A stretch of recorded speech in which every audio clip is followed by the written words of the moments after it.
बिस्मिल्लाहिर्रहमानिर्रहीम। नाज़रीन अस्सलाम वालेकुम, मैं हूँ इमरान वसीम। नाज़रीन, प्रोग्राम में एक तो आपको ये बताएंगे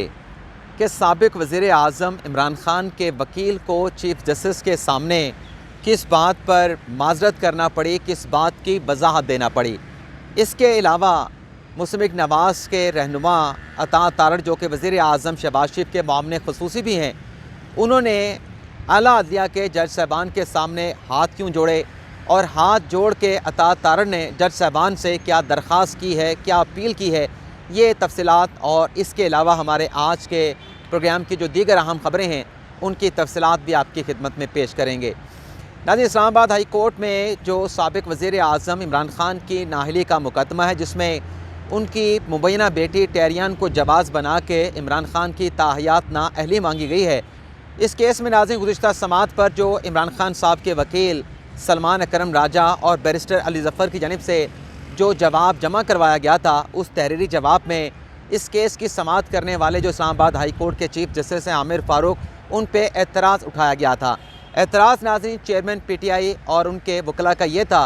कि 2018 में यही मुकदमा, जिसमें इमरान ख़ान साहब की मुबैना बेटी टैरियान को जवाज़ बना के चेयरमैन PTI इमरान ख़ान की नाअहली मांगी गई थी, 2018 में चीफ़ जस्टिस आमिर फ़ारूक जब चीफ़ जस्टिस नहीं बने थे, इस्लामाबाद हाई कोर्ट के जज थे, तो उन्होंने ये मुकदमा सुनने से इनकार कर दिया था। और तहरीरी जवाब में PTI के इमरान ख़ान साहब के वकला ने ये कहा था कि ये एक मुसलमा असूल है कि एक मरतबा अगर कोई जज कोई मुकदमा सुनने से इनकार कर दे तो दूसरी मरतबा वो मुकदमा जज नहीं सुन सकता। तो जब ये तहरीरी जवाब अदालत के सामने पेश किया गया और चीफ़ जस्टिस आमिर फ़ारूक की जानिब से नाराज़गी का इज़हार किया गया, उस रोज़ जब आखिरी समात हुई इस केस की, तो सलमान अकरम राजा साहब जो है वो सुप्रीम कोर्ट में मौजूद थे, बैरिस्टर अली ज़फ़र साहब पेश नहीं हुए थे, तो मुआवन वकील अबूज़र सलमान नियाज़ी जो अदालत के सामने मौजूद थे, तो चीफ़ जस्टिस आमिर फ़ारूक ने उन्हें मुखातब करते हुए कहा कि चूँकि आपने मेरी ज़ात के ऊपर एतराज़ उठा दिया है, लेकिन ये आपने जो एतराज़ है वो हक़ाइक़ के बरखिलाफ़ उठाया है। जस्टिस आमिर फ़ारूक ने कहा कि अब इस केस को सिंगल बेंच नहीं, यानी मैं अकेला नहीं, बल्कि इस केस को लार्जर बेंच सुनेगा और लार्जर बेंच जो है वो बनाया जाएगा। लार्जर बेंच इस केस की समात करेगा, आपके दलाइल भी सुनेगा और जो आपके ख़िलाफ़ शिकायत कुनुंदा है जिसने ये रिट पटिशन इमरान ख़ान के ख़िलाफ़ दायर की है, उनके दलाइल भी लार्जर बेंच सुनेगा। तो इमरान ख़ान साहब के जो लीगल टीम के रुकन थे तीसरे अबूज़र सलमान नियाज़ी, उनकी जानिब से कहा गया था जस्टिस आमिर फ़ारूक को कि हमने आपके ऊपर एतराज़ नहीं उठाया, बल्कि हमने हक़ाइक़ जो हैं वो अदालत के सामने रखे हैं। आप बड़े बेहतरीन जज हैं, हमें आप पर किसी किस्म का अदम एतमाद नहीं है। यानी जो एतराज़ चीफ़ जस्टिस आमिर फ़ारूक पे उठाया गया, उसी एतराज़ से जो है वो बैक स्टेप भी लिया गया और इमरान ख़ान साहब के वकील अदालत में कह रहे थे कि आप बड़े काबिल एहतराम जज हैं, हमें आप पर मुकम्मल एतमाद है। लेकिन चीफ़ जस्टिस आमिर फ़ारूक ने कहा कि नहीं, अब इस केस की समात जो है वो लार्जर बेंच करेगा। तो आज चीफ़ जस्टिस आमिर फ़ारूक ने इस केस की जो आइंदा की तारीख़ है 9 फरवरी मुकर्रर की गई है, तो लार्जर बेंच जो है वो तश्कील दे दिया गया है और लार्जर बेंच में चीफ़ जस्टिस आमिर फ़ारूक खुद शामिल हैं। उनके साथ जस्टिस मोहसिन अख्तर कियानी, जिन्होंने कुछ अर्सा पहले जब इमरान ख़ान साहब ने इस्लामाबाद की जो लोअर जुडिशरी है उनकी खातून जज से मुतल्लिक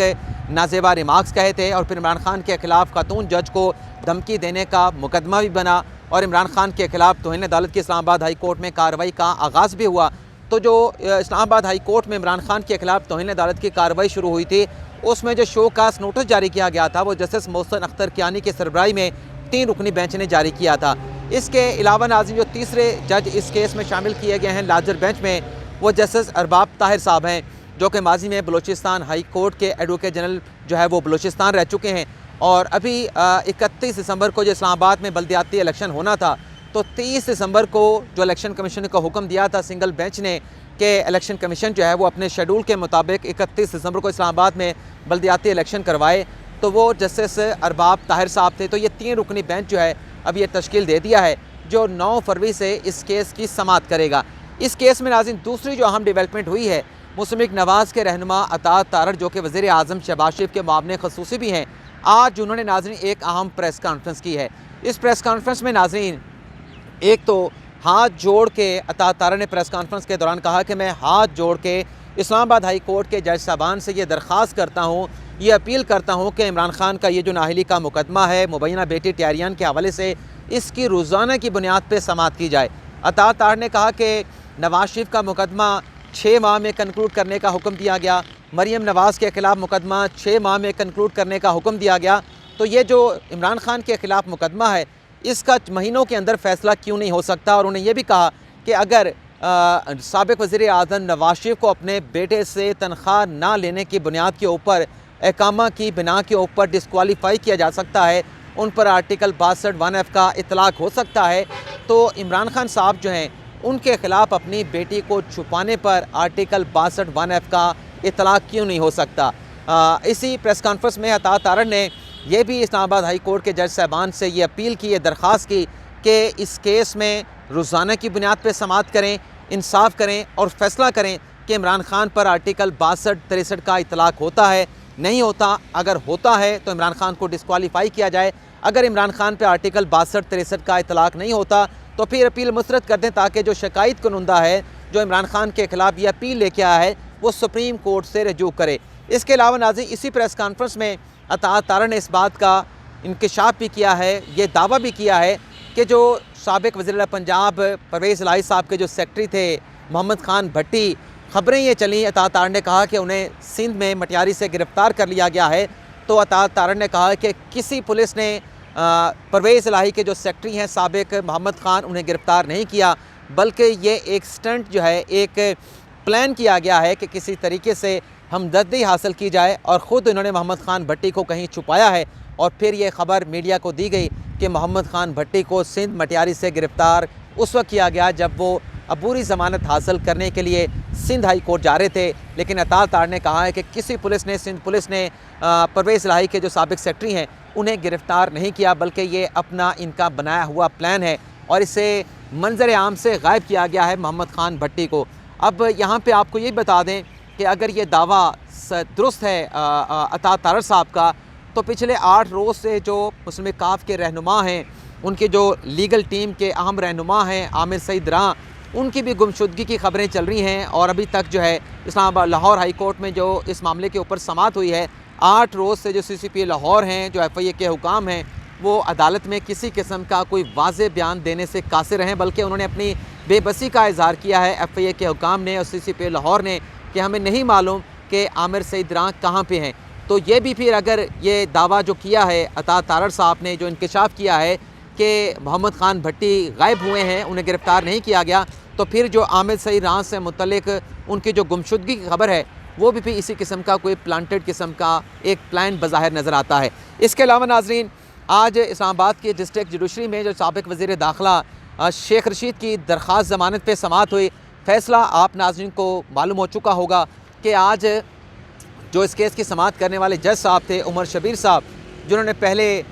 शेख रशीद का जो जिस्मानी रिमांड था, मज़ीद जिस्मानी रिमांड देने से इनकार कर दिया था, और फिर जो कराची से पुलिस आई थी शेख रशीद को यहाँ से गिरफ़्तार करके कराची ले जाने के लिए, जो वहाँ पे शेख रशीद के ख़िलाफ़ मुकदमा दर्ज हुआ था बिलावल भुट्टो जरदारी और आसिफ अली जरदारी से मुतल्लिक नाजेबा अल्फाज कहने पे, नाजेबा जुमले कहने पर,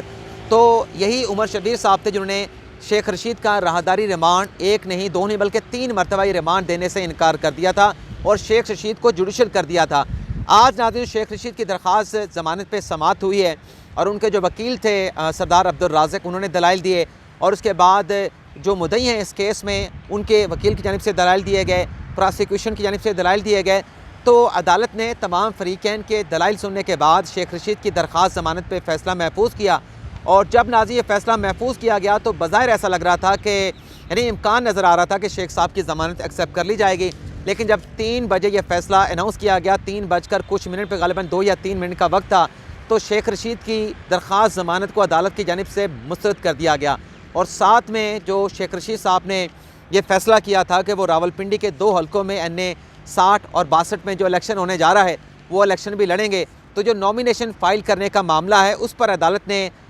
शेख रशीद साहब के वकील से सरदार अब्दुल राज़िक से कहा है कि शेख साहब ने जो NA 60 और 62 से इलेक्शन लड़ना है उसके नॉमिनेशन पेपर के हवाले से आप अदालत में नई दरख्वास्त जो है वो दायर कर सकते हैं। इसके अलावा इस्लामाबाद हाई कोर्ट में जो शहर इक़्तिदार के बल्दियाती इंतखाबात का मामला है उस पर आज वज़ारत दाखिला और इलेक्शन कमीशन की इंट्रा कोर्ट अपीलों पर समाअत हुई है। जस्टिस आमिर फ़ारूक की सरबराही में